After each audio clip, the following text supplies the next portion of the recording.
Amigas y amigos de 15 UCR, este canal que se paga con los impuestos que tributan los habitantes de este país.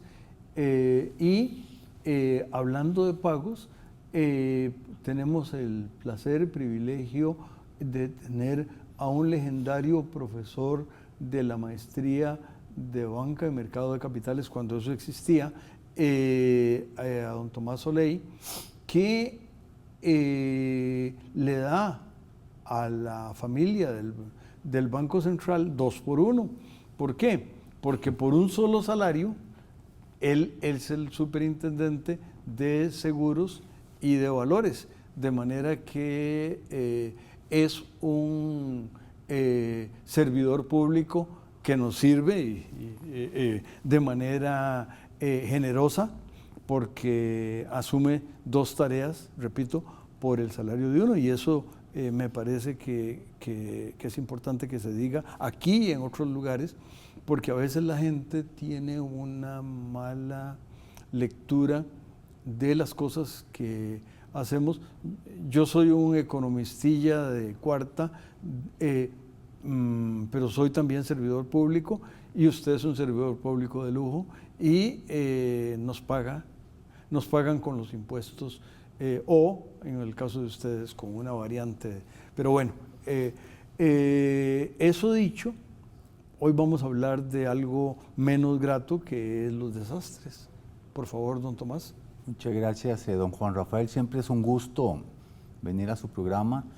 Nada de economistilla, profesor a carta cabal de la UCR por muchos años, y siempre es un gusto pues compartir con usted en estas tertulias.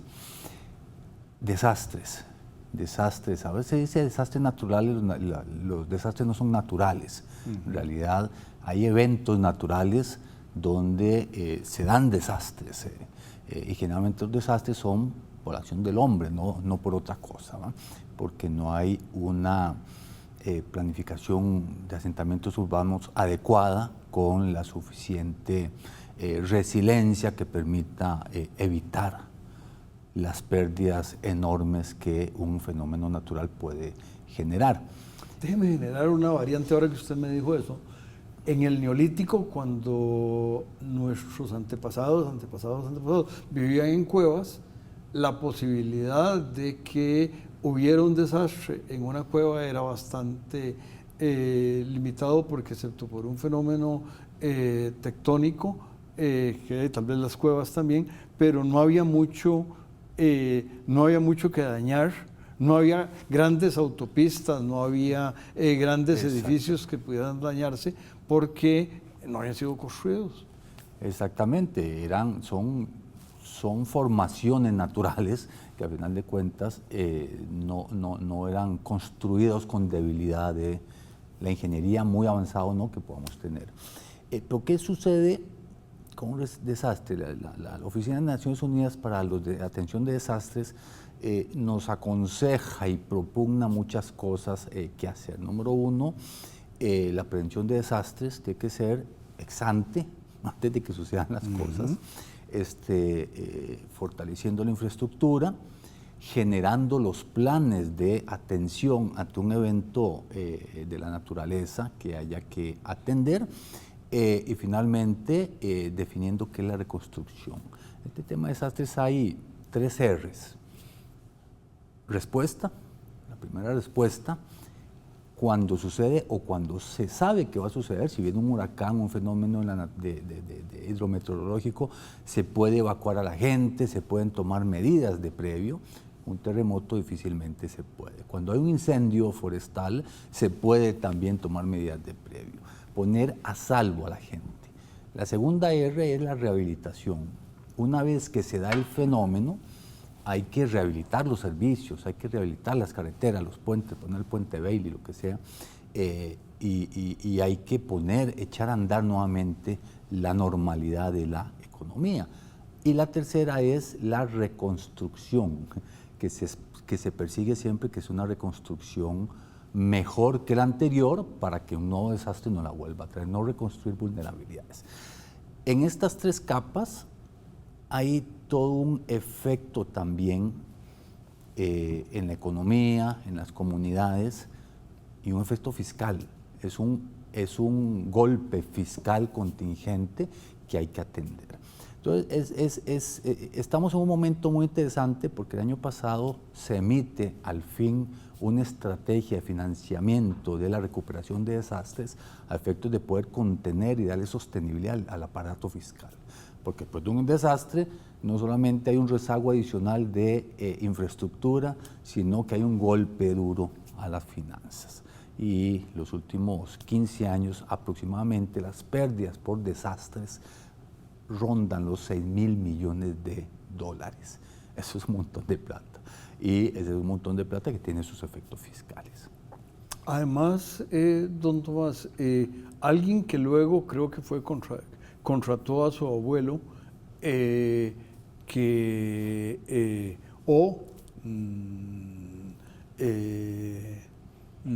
dio lugar a Linz y su abuelo, que no lo traigamos ahora a colación, pero en la primera administración del señor que dejó de salir en el billete de 50.000, creo. ¿Cuánto? De 1.000. De 1.000. No, el billete morado ya no sé. Ah, ok. Que es, ¿cómo se llama? Don Alfredo González en su primera administración. Ricardo Jiménez, perdón.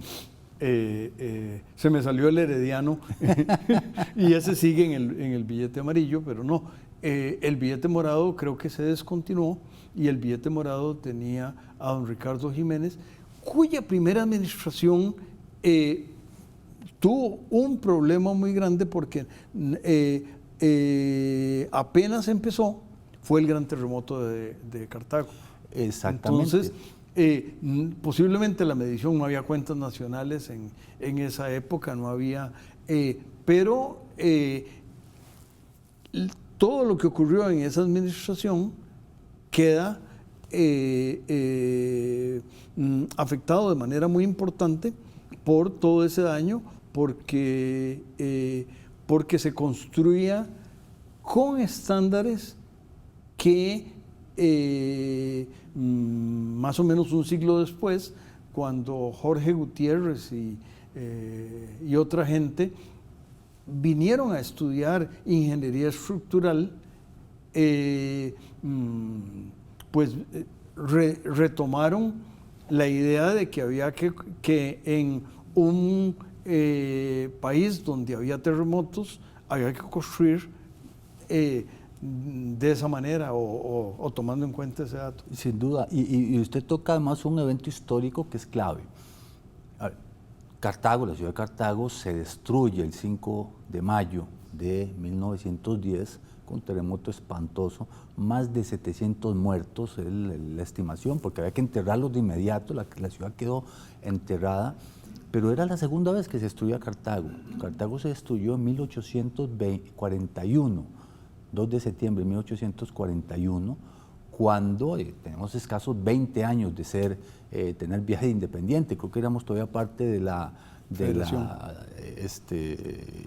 Estado centroamericano, y se da ese evento, o sea, 2 veces seguidas. Después de ese evento se toman medidas de prohibición de construcción con adobe y baraeque para empezar a conformar lo que son reglas, una gran lección, una dura lección para el país, reglas de construcción. La vamos a retomar en el segundo segmento, Tomás.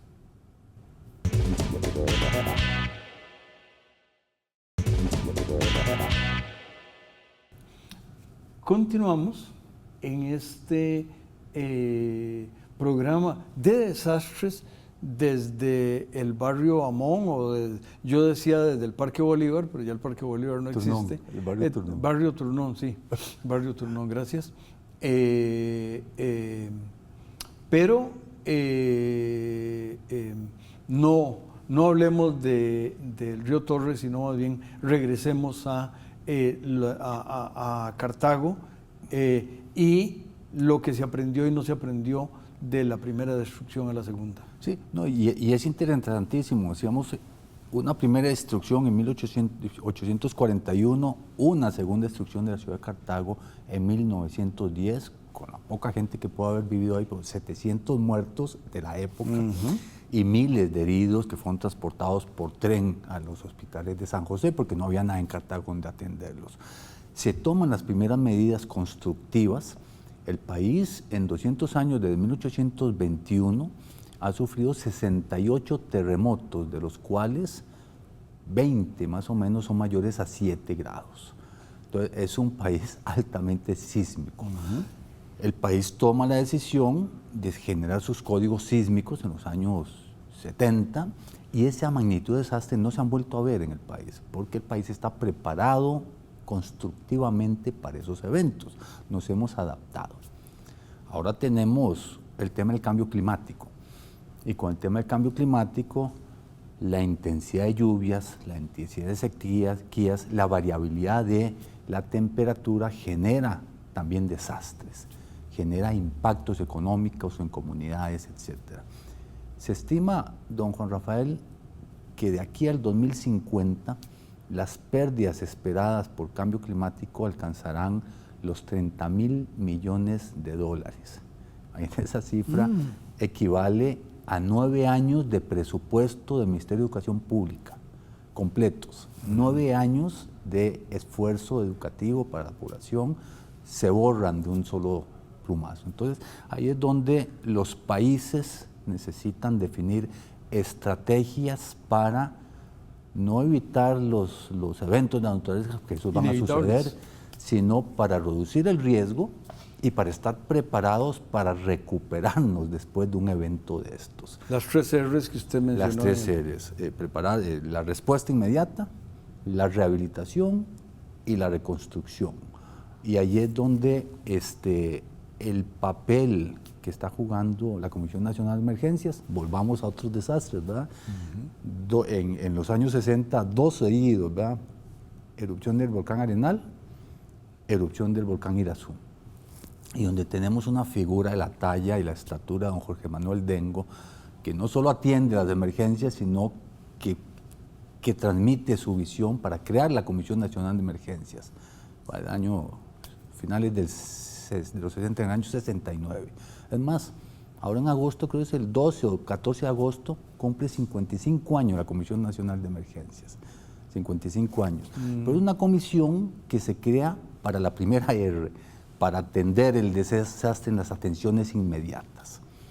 Esta ley se cambia hace aproximadamente 8 o 10 años para darle más bien una función de gestión de riesgos, de estrategia de gestión de riesgos a nivel nacional, y empiezan entonces a darse los temas de prevención, de alertas tempranas y de adaptación, que en el tema de cambio climático es clave, es fundamental. Bueno, y de nuevo el país de las de instituciones. A mí me da la impresión de que por ahí en algún país de Centroamérica hay alguien que está buscando destruir instituciones y parece que tiene un buen seguimiento, pero el ejemplo de don Jorge Manuel en la línea contraria, en la creación, tenía que estar presente la claridad mental de alguien que podía pensar muy a futuro. Eso. Muy a futuro. Además que estuvo a cargo de proyectos hidroeléctricos de gran impacto en el país y donde construir una obra ingenieril de ese tamaño, una obra civil de ese tamaño, pues implica revisar los riesgos que hay en torno a su construcción y a su posterior operación durante décadas, ¿verdad? Entonces, esa visión clara de don Jorge Manuel Dengo, pues no le da solo un impacto en la atención de la emergencia, de las emergencias que le tocó liderar, sino también en la creación de instituciones que cumplen 55 años y que tienen un rol muy, muy activo en esta estrategia de definirle al país estos derroteros. ¿Cómo reducimos riesgos? ¿Cómo los mitigamos? ¿Cómo nos preparamos para enfrentar los eventos?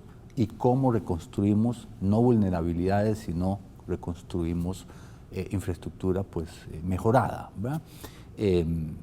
Hay un rezago enorme en infraestructura pública, cada evento destruye nuevamente algo adicional de esta infraestructura, entonces el país tiene que estar preparado para recuperar lo que ya se ha dañado. Se han aprobado un par de proyectos de endeudamiento en estos años para poder recuperar cosas que se han dañado en los últimos 10, 15 años por eventos naturales, pero también estar preparados para que el próximo evento podamos recuperarnos de manera mucho más rápida y fluida.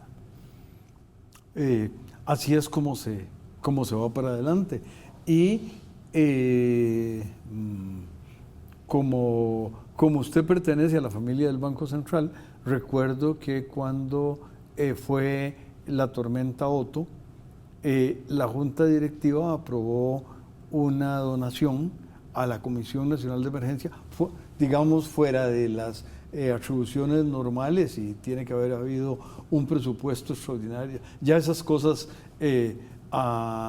no las recuerdo, y además no era de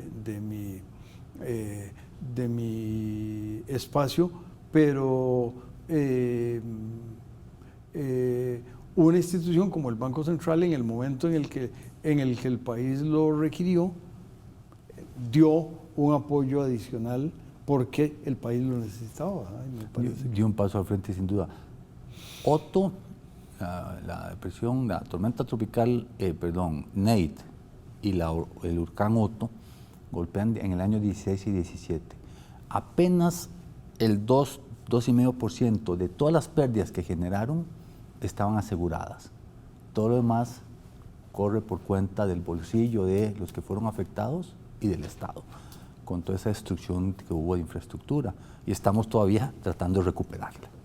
Por cierto, voy a repetirlo, lo está diciendo el superintendente de seguros de Costa Rica. Y ahora profundizamos más en eso, cómo el seguro puede ayudar en este escenario. Eso lo vamos a hacer en el tercero y último segmento.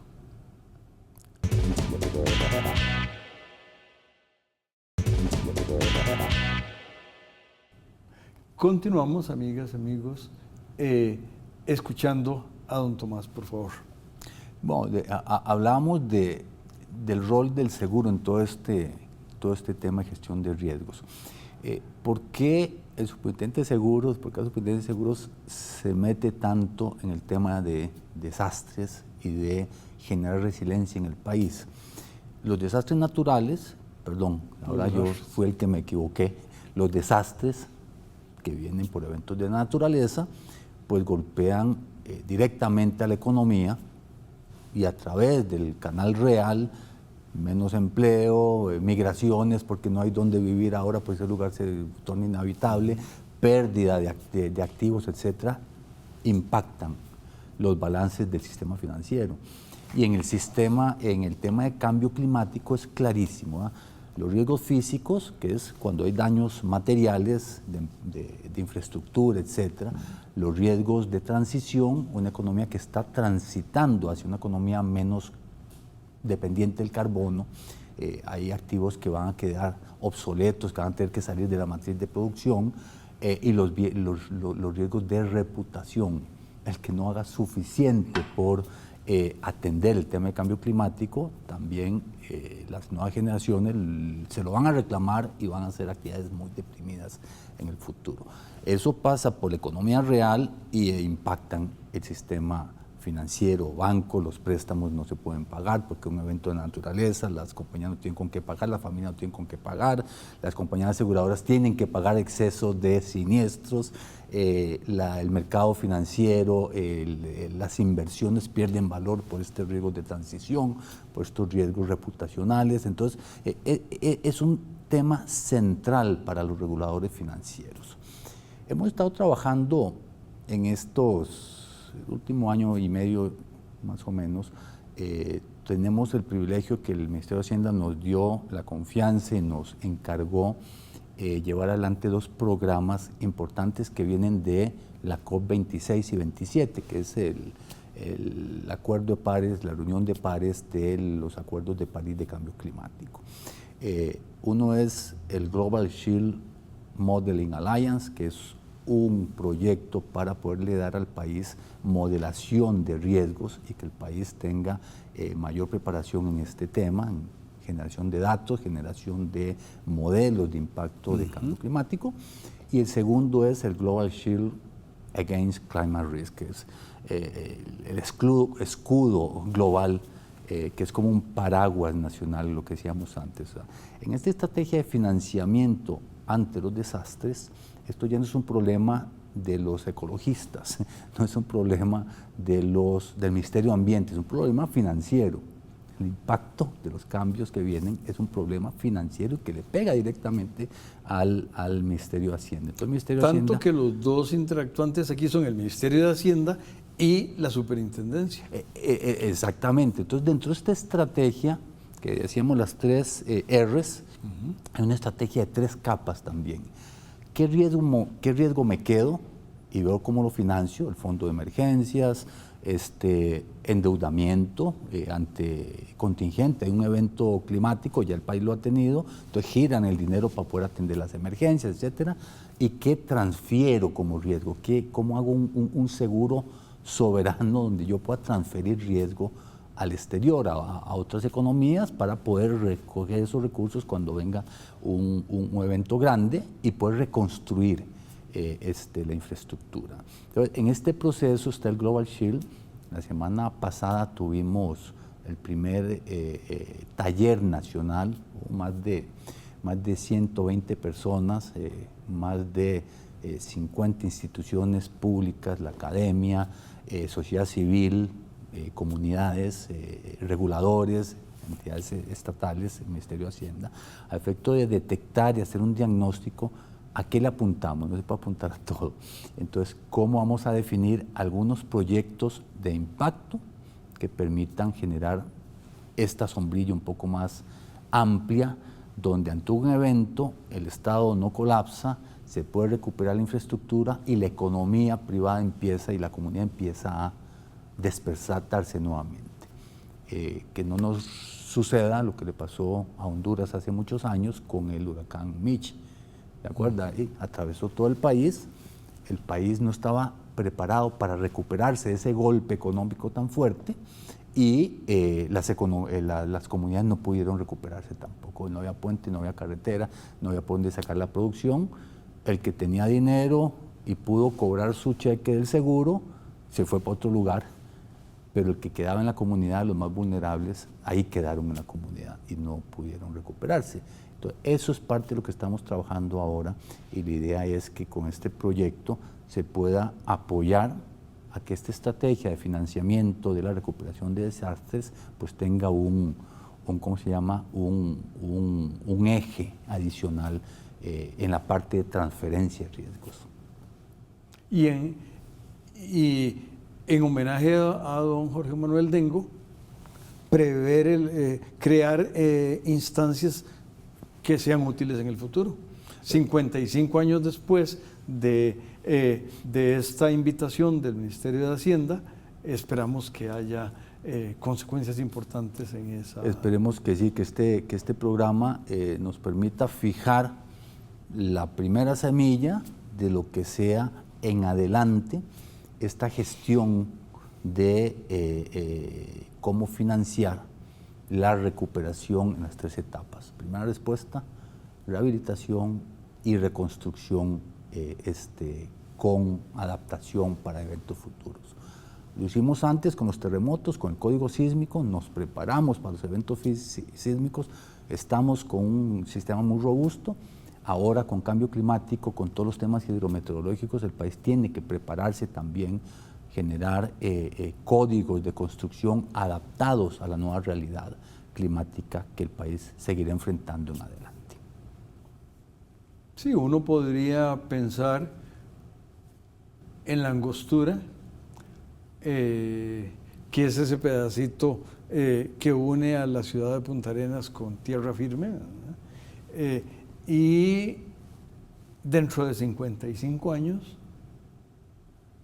¿cómo estará?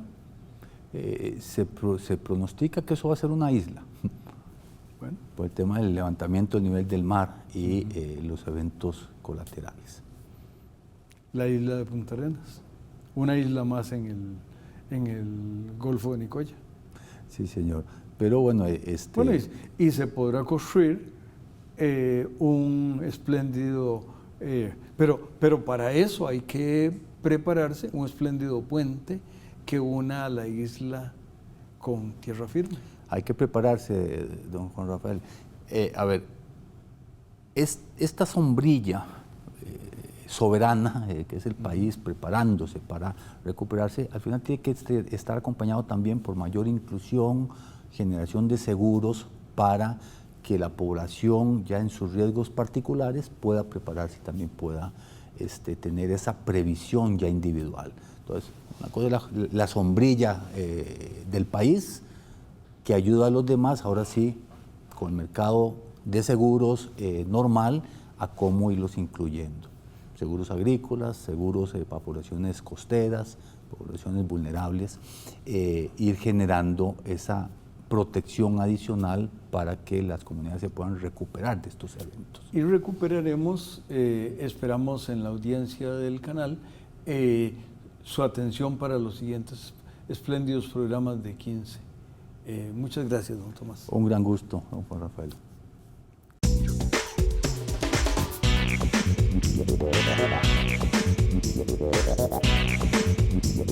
Thank you.